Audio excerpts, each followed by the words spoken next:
Okay, and Johnny Bravoman is back. Her, her. You know those noises he would make. Anyway, did you see how the villain's nuke-shaped hair erupted when we tried to continue? It changed color and grew in shape and then shrunk again rapidly, like an actual nuclear explosion would. If I were just like a total soy, I would try to give a 5-minute speech about how this game's supposed to be an allegory for the dangers of nuclear armament or something. And the main character represents anti-nuclear activists, and they have great reach in the world, hence his extendable arms. I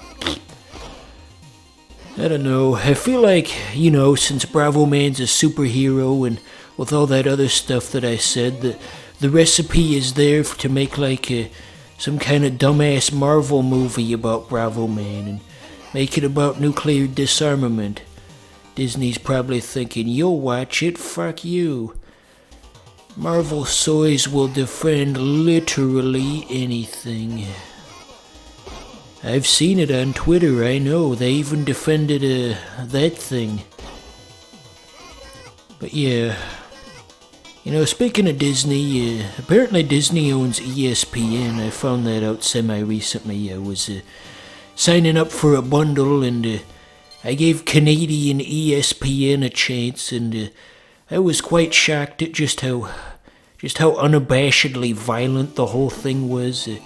A fist fight broke out between the players like you'd see in a hockey game, but it's definitely more apparent than that you're watching a fist fight when the dudes aren't on skates. That you just think, Jesus Christ, he just assaulted a dude.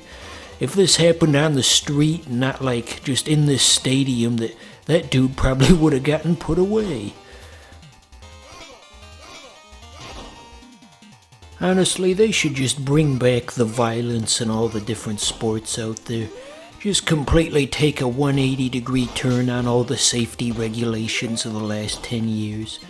The parts where the players get hurt are the most entertaining parts, but they're gonna get concussions in 30 years. Well, who cares? They agreed to do this. Anyway, watching those two lacrosse players, punching each other, that was the most exciting part of the game. The fans, they didn't start screaming when that started happening. They started cheering. They love that kind of stuff. It's, going all the way back to ancient Rome, you had your blood sports where people would fight lions in stadiums and other dangerous activities, and people adored watching that kind of stuff. The danger was real, and going all the way to the present day, people still have those urges in them to go see, just violent activities. People still want to see that stuff. It's part of a human being. We gotta have an outlet for it, I like that animation. Well, not that much, but I just wanted to call attention to that animation when Bravoman gets zapped. Doesn't even look like him.